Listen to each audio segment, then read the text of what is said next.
Hello everyone, and welcome to this video in which I'm going to refute what I believe is, as I say in the title, the most evil video ever made.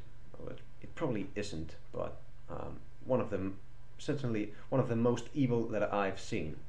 I also want to clarify that I don't think that the video was made with bad intention per se, so I just think it's a wrong and very dangerous idea.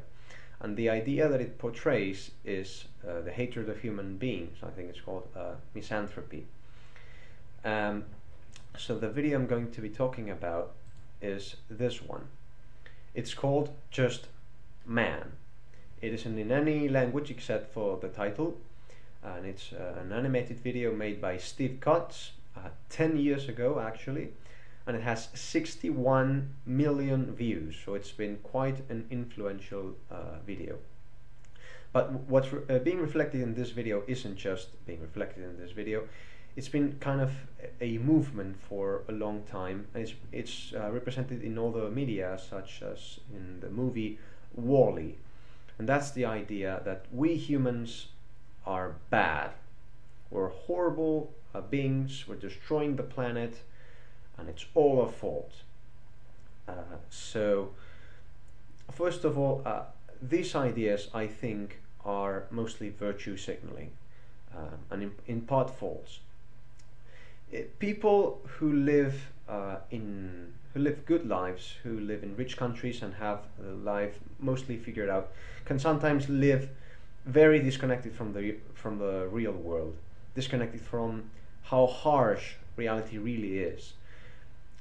This can lead to kind of the idealization of nature and the natural world, a lot of simplification on the world, and a lot of false beliefs that can be sustained only when you're not dealing with that reality every day, which is what we've been doing for the last 200 years, more or less, at least some part of the population, which is the one sustaining these ideas.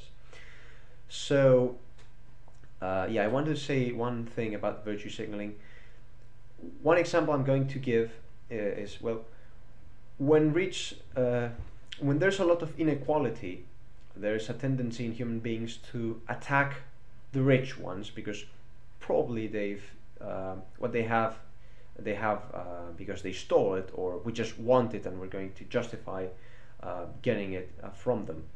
I'm not going to go into that conversation because it's another one and it would take a long time, but I just want to explain one thing that usually those elites and rich people do to save themselves from that happening.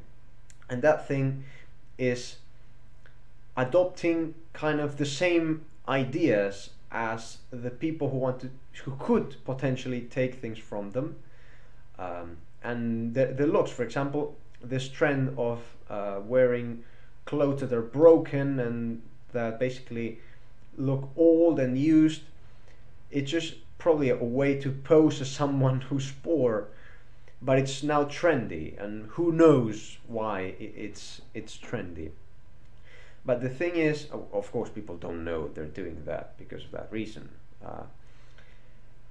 The thing is, there's a big tendency to have ideas that are just meant to pat ourselves in the back, so that we seem like the good guys without doing any of the effort. Instead of doing something that's actually good, that's too hard, we do something that looks like it's good, so that we feel good with ourselves, and especially so that the others around us recognize us as though we're good, we're better than we really are, and that way we will be well regarded and virtuous in our society. And the most popular way of doing that now is subscribing to an idea that is supposedly good, even if it isn't. If it's trendy and most people think it's good, it's enough. Subscribing to that idea, proclaiming it all around, and so everyone knows, oh, he's saying this in public, he's one of us, he's one of the good guys. And I think one of those ideas is the hatred of humanity, which is quite an incoherent idea in many ways.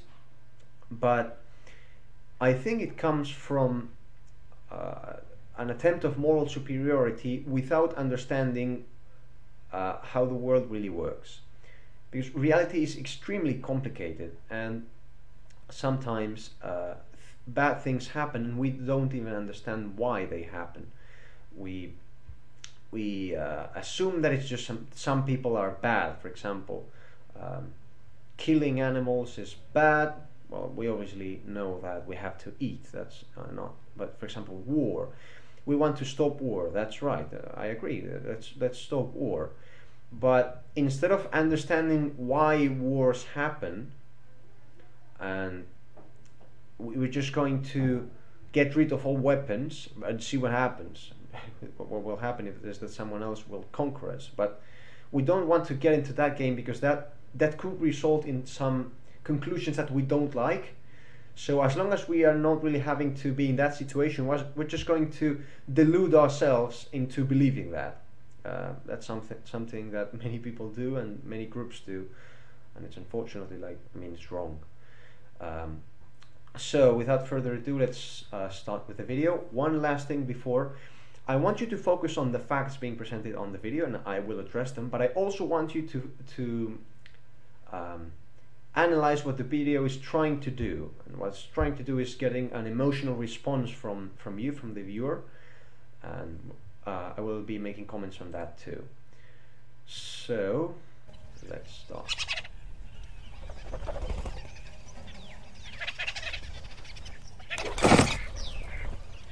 Hello. You may have seen this video already. So yep, there's a bug. Just kill it for fun. Yay! Awesome. We're the only beings in existence that do that. That's not true, but as I've said, many people live disconnected from the real world, and nature is just this beautiful, absolutely innocent thing that never does anything bad. For example, dolphins do this thing too. Many cats, not domestic but like species of cats, felines, kill more than they need to eat. But we just us, you know. We take everything for ourselves.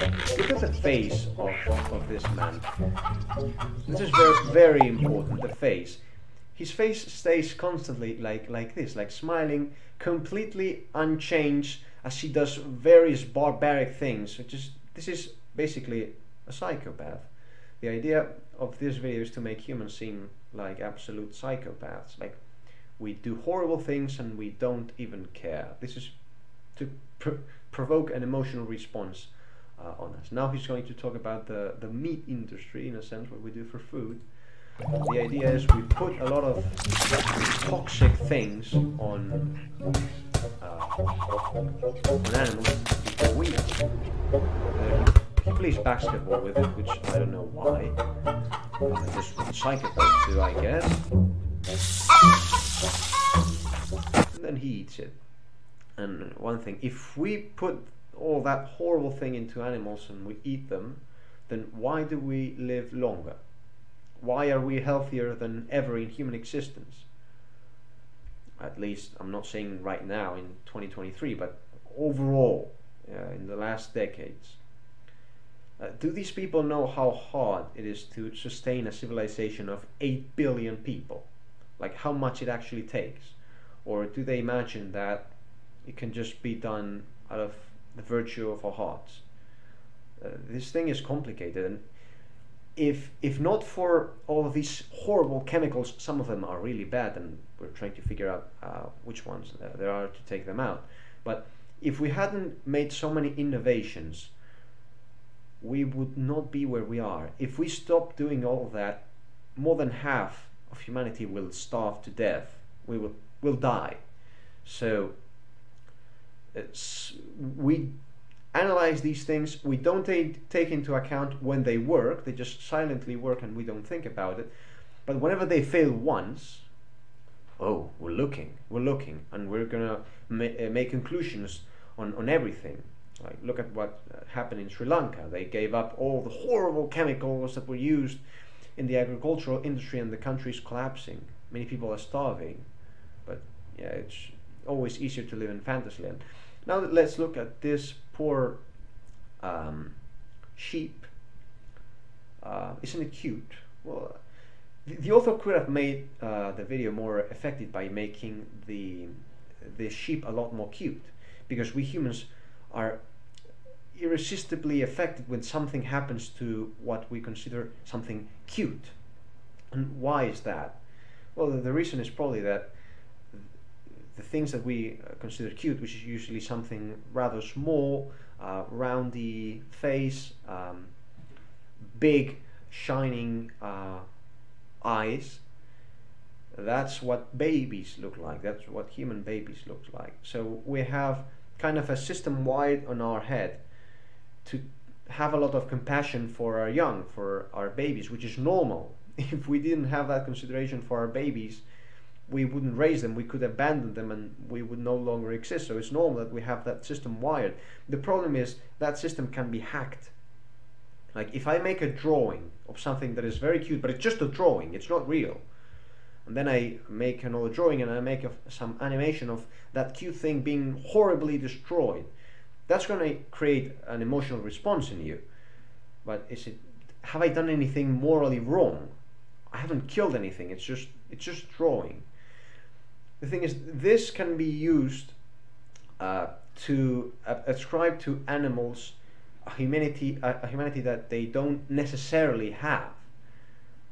Like if I make a robot that is very cute and very human-like, but it's just a robot, and then I kill it, and you don't even know that it's a robot, have I done something wrong? So this is a very hard problem. Like here, I'm just gonna take everything. Yeah, we just kill for fun, obviously. Yeah, it's just violence, horror violence, just so that we look good. So yeah, if imagine that this man, horrible psychopath, grabs a rock, just a rock, and it destroys. He destroys the rock. Has he done anything wrong? No, we're gonna say no. It's a rock. It doesn't have a lot of moral worth. Okay, what about the bacteria? We kill millions of bacteria every time we step on the floor. Is that wrong? Are we genocidal maniacs because we kill bacteria when we step on the floor? What about an ant? A mosquito? A mouse? Is that wrong to kill a mouse? Does a mouse have equal moral worth to a human?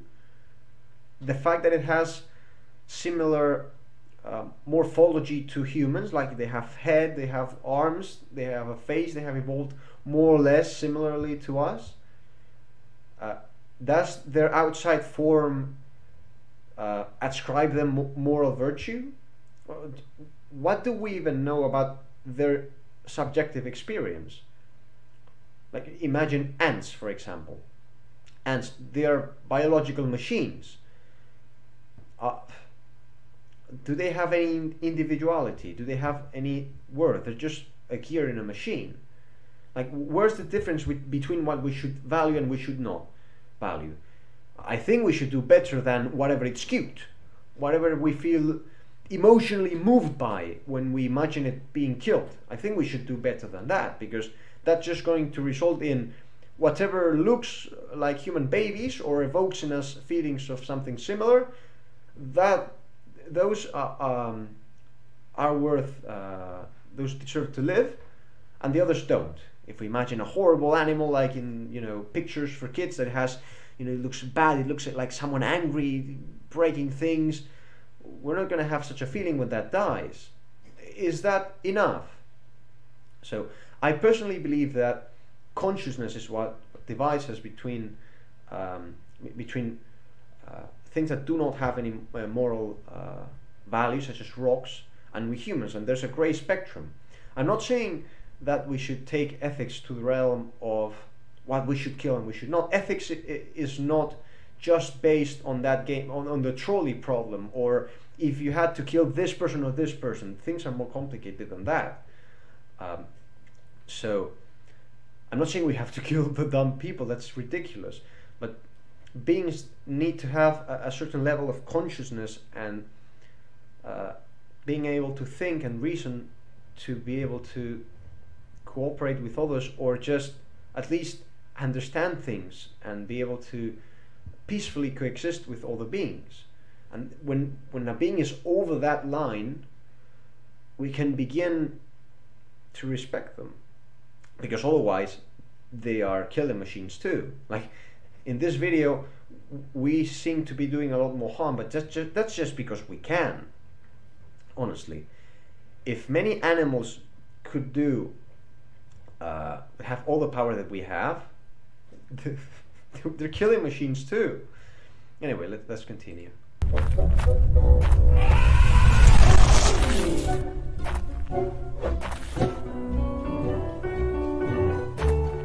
We used to kill animals for ivory until we stopped doing that, at least in general. Now it's prohibited and only a few people do that. We found an alternative. We used to make billiard balls from ivory, pool balls from ivory and piano keys, but we don't anymore. We found a solution.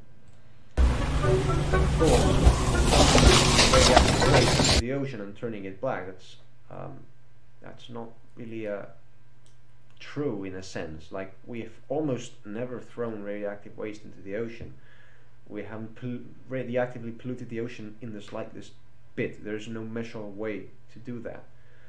And the trash that we've thrown out, it is a problem, but we're finding solutions. We're the only species ever that is making an ethical analysis of their impact on the environment. This has never happened before, ever.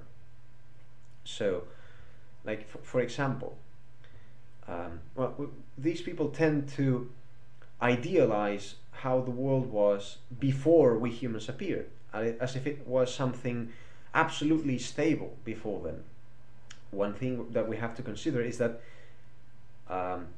firstly, we assume, because we've been told, it's kind of hidden in the narrative, that the world was stable before we arrived.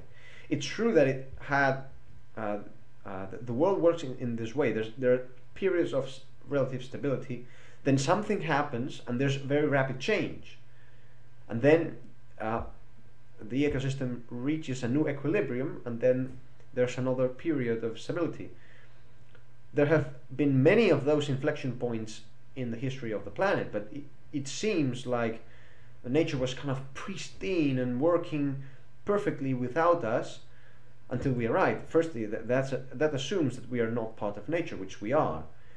And there's also this wrong assumption that the fact that we are part of nature means that we have to respect it, and respecting it means not doing anything, just leaving it as it is, assuming that it's the only way it should be. That's nonsense. So a couple of things to consider. First of all, before when life first appeared on Earth, there was no oxygen. There was no oxygen here. And the first cells, the first organisms, survived with all the chemical reactions. They didn't need oxygen. But then, some of those organisms, what we now call cyanobacteria, which were basically plant bacteria in a sense, just to simplify, they started making the photosynthesis and creating oxygen and filling the atmosphere with oxygen. That's great for us because we breathe oxygen, but it wasn't great for the beings that were there. Oxygen was really toxic to many of them, and they died. The ecosystem changed, it reached a new equilibrium, and in that new equilibrium, the ecosystem could expand a lot more. The equilibrium that we have now is a lot greater and with more diversity than the one there was before having oxygen on the planet. So not all changes are necessarily bad, even if it's a change of something that had been the same way for millions of years. Then there were other events that were caused by meteorites and supernovae emitting gamma rays, killing lots of of species. And when we do analysis of the past, we're really ignorant. We should really be careful on the conclusions that we take when we analyze the past, because, for example, when we analyze the composition of the atmosphere in the past, one of the things we can do is extract ice from places where it's been accumulating for millions of years and it hasn't thawed, and we extract that tube and we can analyze little bubbles that contain air from the period when that ice formed. So that's a way of analyzing it, but that's not detail. We can more or less see what the atmosphere was like a million years ago, but like, what's the average? Was it varying a lot and we're just taking the average? Or like, why do we assume that the fact that we have a measure means that it was stable at that? Was everything as stable as we think it was? We weren't really paying attention to these things before the 19th century. In fact, this whole myth comes from the idealization of nature and the past and animals. Like, some people at that time would kind of look at insects, especially social insects like ants or bees, and see the ants. They're working together. They're cooperating, not like us humans. We just know how to kill each other. That's bullshit. That's absolute bullshit. The worst wars that exist in the animal kingdom are fought between ants. Colonies absolutely massacre each other in extremely bloody wars. Millions and millions and millions and millions of ants die every day. We just don't look at it. There's a big confusion in people's minds about cooperation and competition. The world usually works in a hybrid. You cooperate with some people, with some individuals, which are usually related genetically or culturally, and when the group is big enough, you compete with other groups. So it's cooperation and competition. So yeah, ants are very cooperative in their I don't know exactly the word, but in their colony. But when it comes to other colonies, oh my god, it's not the same thing. It's like in the world wars, people were usually very cooperative within their own country, but not with the one they were at war with. But we just don't see that. We imagine that the rest of nature is pristine and beautiful, and we're the first that we're horrible. And of course we're horrible, except for me, because I'm realizing that we are horrible. I'm saying it, so that makes me less horrible. And sometimes people even take comfort in saying that they themselves are horrible, because that way they have an excuse for not improving themselves. You know, I'm horrible, it's just the way I am, the way I was created. Poor me. So yeah, let's continue.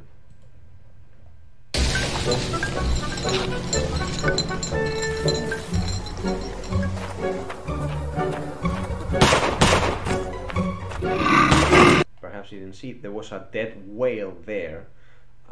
There's some countries that still hunt whales, but that's ending. We used to kill, well, I'll comment it.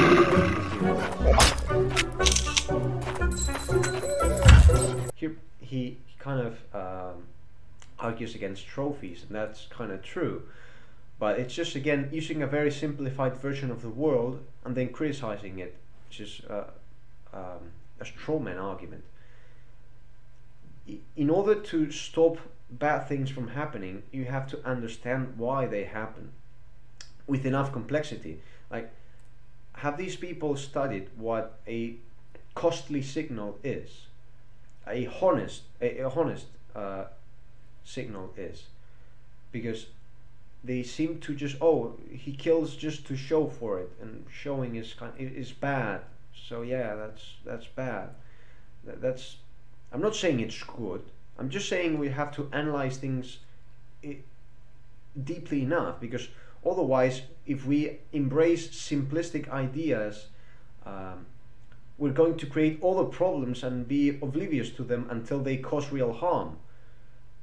So that's what happened with many ideas from the past.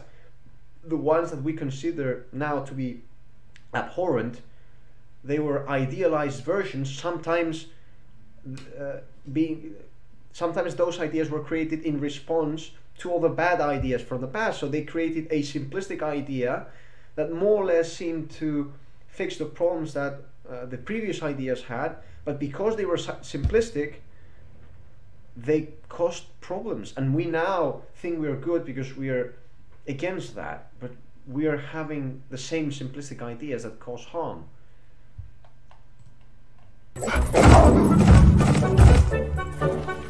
Now, that's the part that we're talking about. Trees. Yeah, we destroy the trees and make paper, and paper goes away. So I'm going to tell you a story with what happened with whales. I'm going to talk about energy for a bit. We used to hunt whales in the 19th century to get their oil from the body, and that we used to light candles, and not necessarily candles, but to illuminate our cities.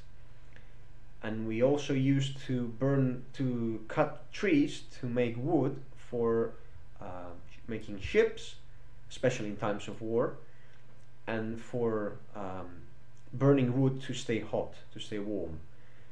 That was destroying forests at an incredible rate, like truly incredible rate. So what happened? Well, we didn't invent it, but we discovered that we could burn coal instead of wood. And we now react to coal because it's now the one that's producing a problem. But let's stay focused. When we started burning coal, we stopped cutting trees so much. When we started making ships, coal and some manipulation of coal that turned it into a coke ore, and that in turn allowing high furnaces, I think they're called industrial furnaces, that allowed us to make steel in huge quantities and of good quality. That allowed us to make ships out of metal. We no longer needed wood to make ships. We no longer needed wood to warm ourselves, so the forests were able to start growing again.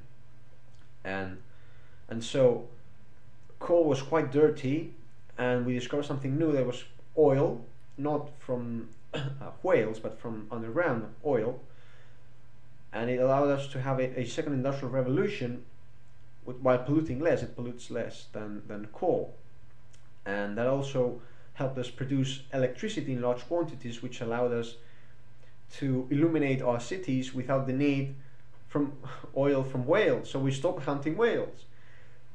Like in this video, it seems like everything is getting worse and worse and worse and worse, and we're destroying more and more and more. Each time we have a new innovation, things get better. So the next evolution in the energy industry was nuclear power, nuclear energy. But for some reason, the same people that defend these ideas in the video were strongly opposed to nuclear energy. I'm not going to go deep into nuclear energy in this video, but it's clean and it would stop basically almost all pollution. There's caveats to that. As I said, I don't want to go deep into that. But yeah, they made it impossible for it to be profitable and function, and then they continued to complain that the previous things were bad and they had problems. And the only way is to have delusions like that. Clean energy, which of course doesn't pollute in any way, it takes no resources, no land, it's brilliant, it's perfect, and it has no flaws, and it will help us continue to exist. So yeah. And at paper, which is the thing that's being shown in here, we invented technology and computers and hard drives and Word and Excel, and we now use a lot less paper. A lot less paper. Of course, we have farms of trees. We don't just go to the nearest forest and cut it down and take that and don't replant anything. We plant trees, we harvest them, and then we plant them again, and that's it. But we now use a lot less of them. With just a few pieces of metal, we have mobile phones, which are these incredibly small and efficient pieces of technology that save so much paper and so much resources. but yeah, the things in their imagination just keep getting worse, and we're even so psychopathic that it's not just that we don't care, which would be bad enough. We're doing bad things that we don't care. We seem to be enjoying them too, according to this video. This is kind of a psychopath representation of humanity.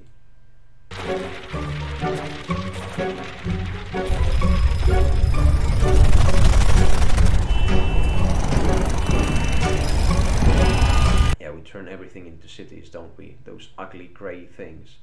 Of course, we never plant trees in the cities to make them look well. No, it's all grey and horrible. And the thing is, yes, we evolved to be in nature, and it can be somewhat depressing to live in cities because we haven't really adapted to them yet. But they don't even cover that as much as we think they do. They do cover quite a lot of area, but that allows us to be all in one place and leave the rest to nature and have natural reserves. Imagine if we were spread thin across the entire world, then there would be no ecosystems for other creatures.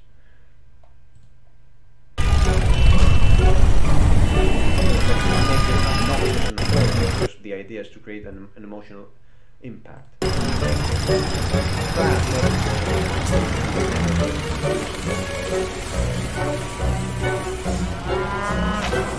More animals being killed for no reason, which if we didn't have industrial farming, we would starve to death, most of us. And of course, I could also show some horrible images of famine, of people starving to death, but yeah, we just like to see one side of the equation.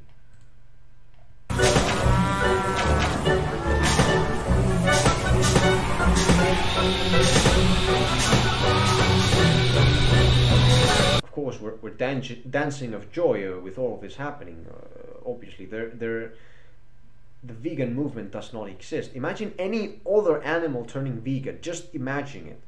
It's absolutely impossible. No animal other than humans would ever consider the ethical problems of consuming other beings, because first of all living beings live of the death of others. Some of them more directly, but let's just think of plants. Yeah, plants take the minerals from the ground, which are inert, and the sunlight, which is an external source of energy, and then herbivores eat them.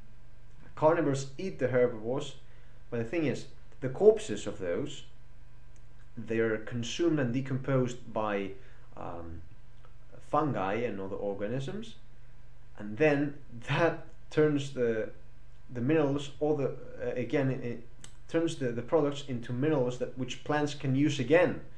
So if not for the rest of the ecosystem, plants wouldn't be able to survive too. So we now have developed such an intelligence that we can start to think of the moral worth of life, but that doesn't mean that the world is in a huge cycle of death.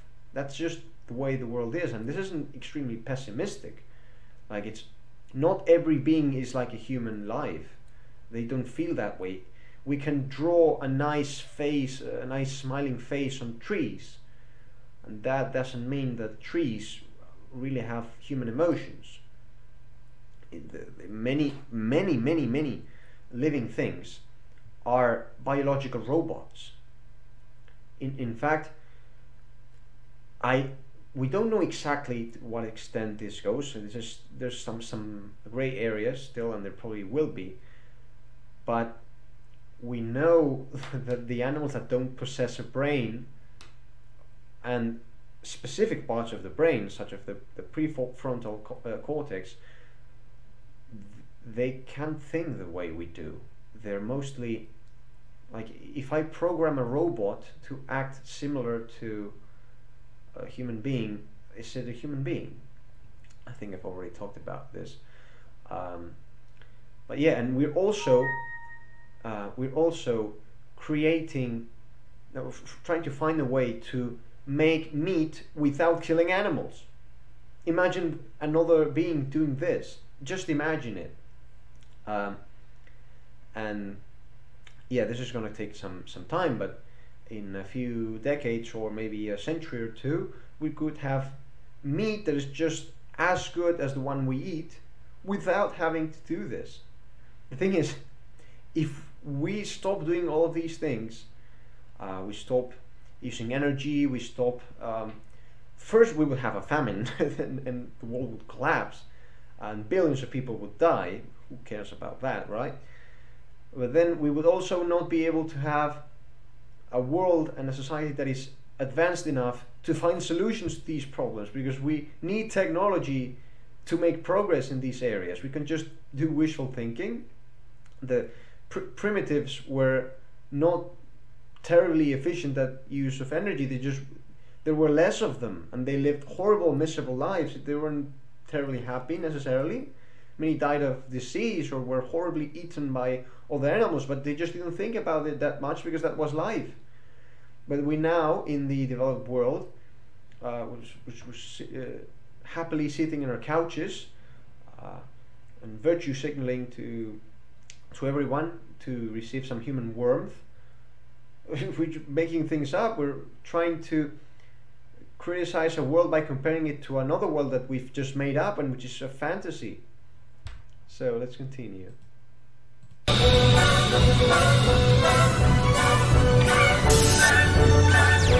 This is just the same thing, of course. This horrible psychopath just shoots radiation rays at animals for the sake of it. It's just fun, isn't it?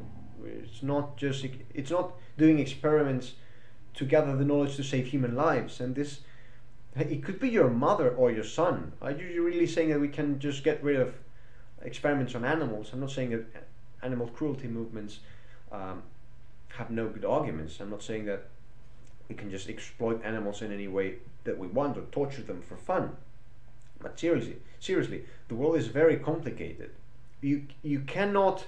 I know that it's very tempting to want to remove the consequences of something without removing the benefit, but the only way to do that is to actually find a real solution that works. Not imagine then that stopping the activity would take out the consequences without taking the positive results. How many people have been saved by doing experiments on mice, for example, or even chimpanzees? I have a lot of respect for chimpanzees, even though they're terribly violent and more tribal, and they tear each other apart sometimes. It's not like we humans are the only ones to do it, but they are closer to us and they do have intelligence that it's quite similar. But in mice, of course, if we can create caricatures of animals like Tom and Jerry, and of course Tom and Jerry are anthropomorphic. Jerry is an intelligent being. It's not real, but in that world it's intelligent. So of course, if we take a caricature like that and we show like killing it, that produces an emotional response, because that's not a mouse, that's close to humans. But the fact that we create illusions and fantasies of animals behaving like humans doesn't mean that it's true, that they really are like humans. So yeah, of course, live a fantasy and live in a world where we don't do tests with animals, see what would happen. Horrible piles of radioactive stuff in the background, which basically in reality it doesn't look in any way like radioactive waste. That's basically never happened. When have we just disposed of nuclear waste just out there? We have various ways of first of all, it's not that much in comparison to all other pollutions. It's very small amount, it's solid, we can store it very safely in some places. This is just false.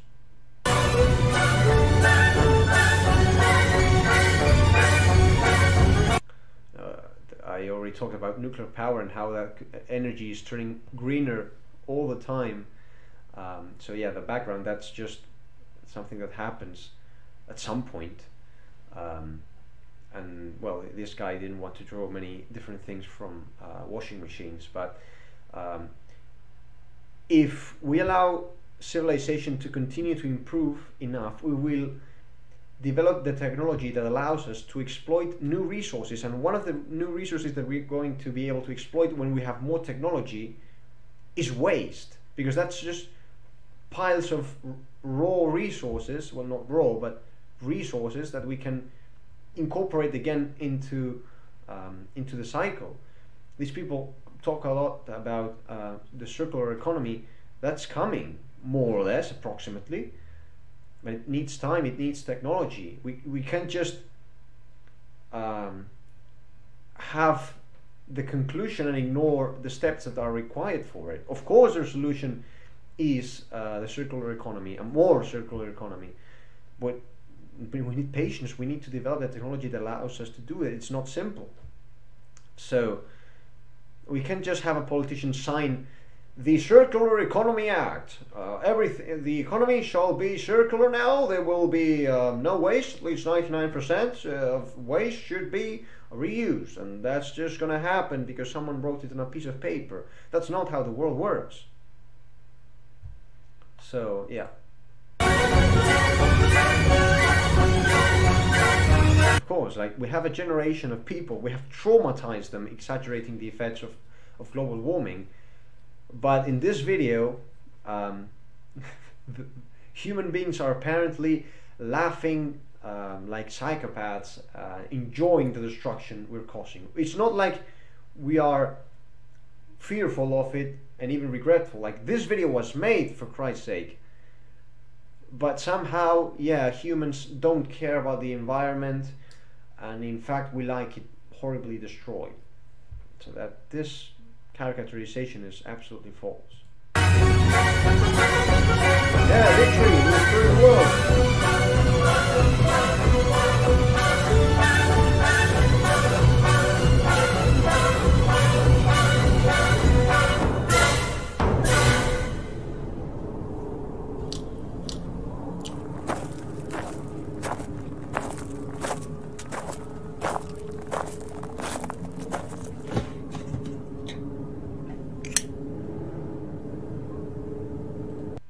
Yeah, we're now gonna rule over the ashes of what was created. Obviously, that's where we're heading. There's no alternative, no other way. And this is curious because the only solutions that are proposed by these people would have horrible consequences. Like, some people advocate for our extinction, okay, and some people advocate for measures that wouldn't work like they expect, and they get angry. I was one of them. I thought that solar power was a miracle technology that will solve all of our problems. Well, not all, but at least the clean energy problem. The first time I watched a video explaining the problems that solar energy had, and it compared it to nuclear energy, I got mad because I was emotionally invested in the idea of solar panels, and it felt bad to have my ideas attacked. But if we keep doing that, we're going to do horrible things just so that we can continue to feel good about ourselves, which is the opposite of how it would work. We should feel well when we do things that are actually good. And there's just one thing. Firstly, there's the problem of when does something become morally important? Like, not a stone, but between humans and stones there's an in-between. But even imagining that life is just holistically important and mystically valuable. Life has been existing on this planet for 4 billion years or so, but the sun is not going to last forever. It's getting hotter and hotter and hotter, and eventually it will turn into a red giant star and destroy all life on Earth. We haven't discovered any life outside of Earth. Maybe there is some, but maybe there isn't. Maybe it's very, very, very rare. So, unless an intelligent species finds a way to spread life to other parts of the universe, when the sun burns out, we're done. If in 500 million years, the sun is going to burn the Earth like a crisp. And goodbye. Goodbye life. Goodbye environment. It's not like we're going to have an asteroid kill a large proportion and nature is going to have to adapt, many species will go. No. Goodbye forever. Zero life remaining. Zero. No more. So, is this really what we want? And we cannot achieve that technology by doing nothing by virtue of, you know, being hippies and meditating, and suddenly we have an interstellar ship. That's going to take generations and generations of improvement and progress and growth. We are talking about the ability to spread life to the galaxy, to many other planets. If life is so precious, the ecosystem is so precious, we can have many of them all over the place. But we are the only way that can happen. Changes require sacrifices. And yeah, the Earth has not been stable forever. It has had many changes like the ones I explained. And the most recent one is human beings. And yes, there are going to be changes. The environment is going to change. So what? I'm not saying there's no impact and that it doesn't matter. But what about the benefits? What about literally being able to save life from extinction? Is that nothing? And now,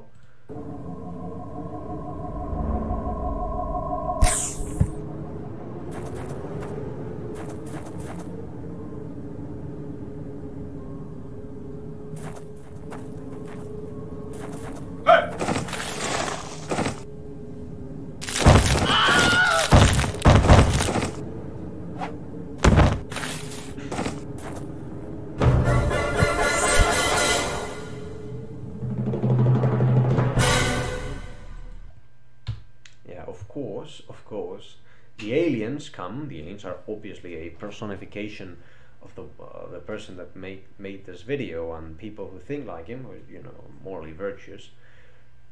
They obviously didn't take any resource from their home planet. They created interstellar technology out of nowhere. It just came. It happened. Aliens are hippies. They didn't take any resource whatsoever. They made no change to their home planet, nothing. They came here and said, oh, these people, they're not good, man, not good. They destroy other stuff. They take resources. They have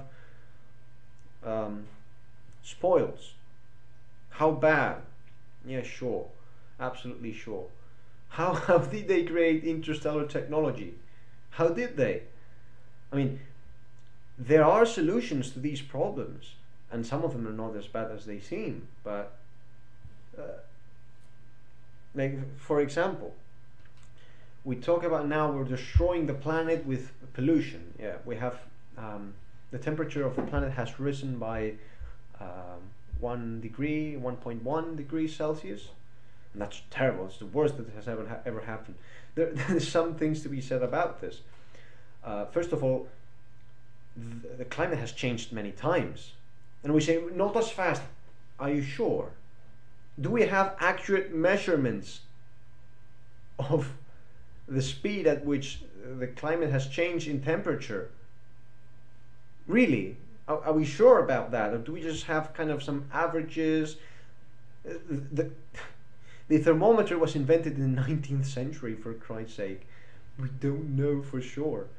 It probably isn't the case. In fact, yeah, we've made the world greener by having more CO2.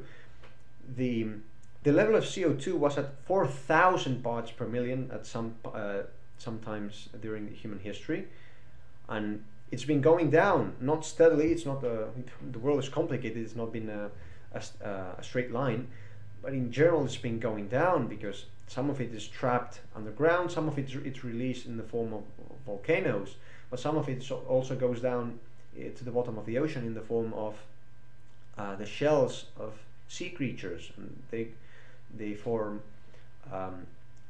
calcium carbonate, I think it's called calcium carbonate, and they take the CO2 and go to the bottom of the ocean and they take it out. Plants need CO2 to survive and to make oxygen, and plants need about at least 150, 180 parts per million of CO2, more or less. The world was at 4,000, it was going down and down. Well, sometimes it went up, but by the beginning of the Industrial Revolution, which is the time that things were just perfect and they should remain that way forever and ever and ever, we had a little over 200 parts per million. 4,200. I'm not saying we should go back to 4,000, that would be insane. That would that's not the environment we're fit to live in. But he was getting dangerously close to the death of plants. And in fact, now that CO2 is rising, plants are better off. The planet is greening. In this video, he's talking about deforestation. We have more plants in the world. And perhaps the only exception is Brazil, but they do some wacky policies where they allow the property to be held for just a little time. So the incentive is to just cut it out as fast as possible. If property rights were kept for long, they would regrow the trees, and some parts shouldn't even be invaded. We should have some protection, and that's being done. But the only way to get countries, as it's been proved, the only way to get countries and people to care about the natural world is to make them richer. So the way we fix this is by solving the problems first analyzing reality for what it is, really, even if it hurts sometimes and it destroys some of our beautiful narratives. Then fixing real problems, getting around the problems that we need to fix, and then things improve. We now care about the planet because we live more or less well. We have problems and we can fix them, but seriously, we can just make things better by imagining an impossible world and criticizing the one we have because it's not like that. We have to think deep. And yeah, this video was made 10 years ago, but the creator more recently made an update. So yeah, Man 2020 version.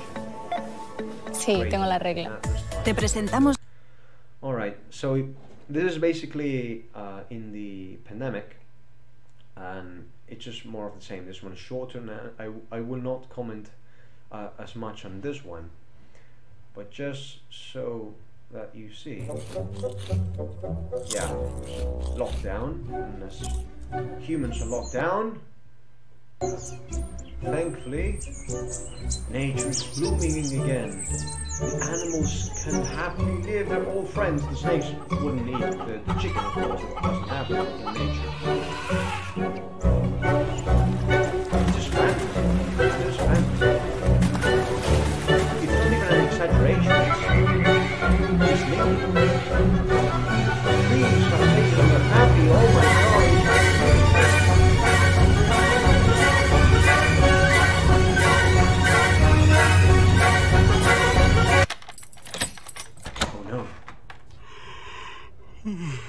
The psychopath is back.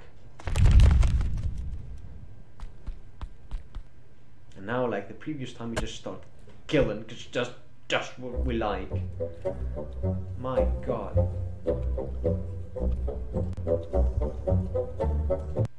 So what do we do? What do? We kill ourselves. I'm not saying people should kill themselves, of course, but these people, like when one person, which we can empathize with, is having a depression, like humanity right now is having an existence crisis. So, an existential crisis, sorry. When a person is having one, they can sometimes have, bad thoughts.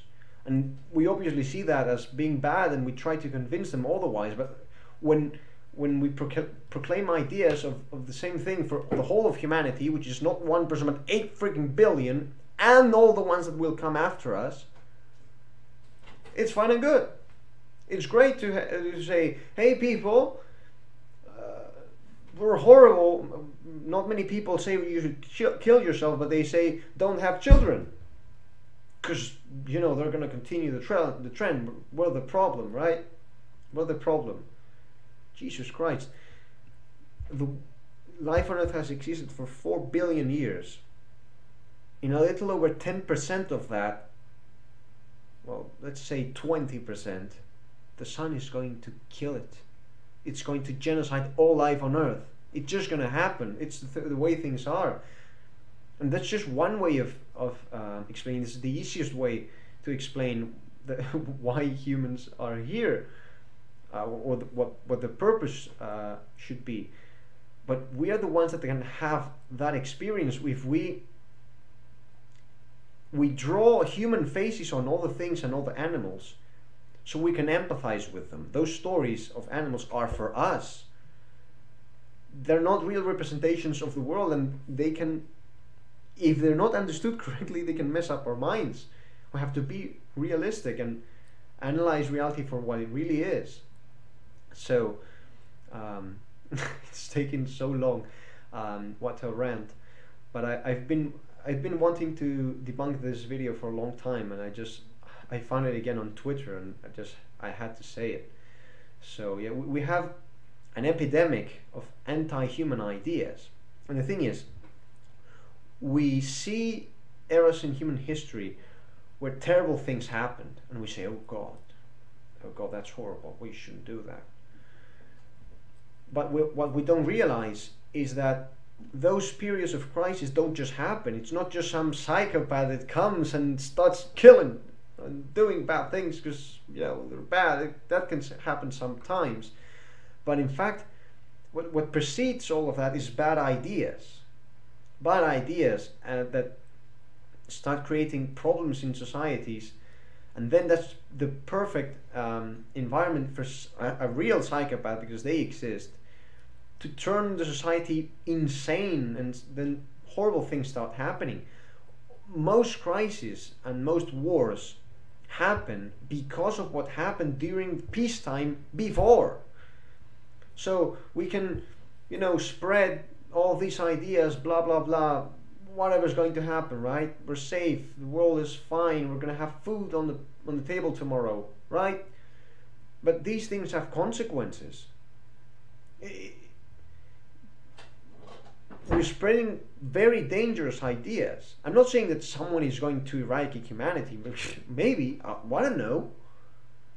We're increasingly having more powerful technology. Is there a terrorist just going to start developing, you know, chemical or biological weapons to start killing people? Look at what Unabomber did. He was one of these people. I'm not saying the person who made this video is a terrorist. I'm not saying that. I don't know this person. I'm saying that these ideas are dangerous. They really are. And even if we don't go to the limit of actually killing ourselves, we're taking measures that supposedly align with that set of values, and the consequences of that are going to lead to some very bad things. For example, in Germany, the Greens managed to demonize nuclear energy. What happened? Germany became dependent on Russian gas, which is worse, and that allowed Russia to invade Ukraine, and because it financed Russia, and it also made them think that Europe was weak, which we are in a sense. Thankfully, they're more corrupt than us, so they're even weaker. But there are real consequences to these things. If we start sabotaging our own energy infrastructure, because we always lived in a world where there's electricity, so it's very easy for us to just imagine, you know, in our minds, changing the coal mine for some solar panels and some windmills, and electricity still arriving on the socket when you plug something. But these things are complicated. The real world is complicated. And now we start having crises. People start to go crazy. They have to have a climate anxiety. They don't want to have kids, which completely destroys the pension system.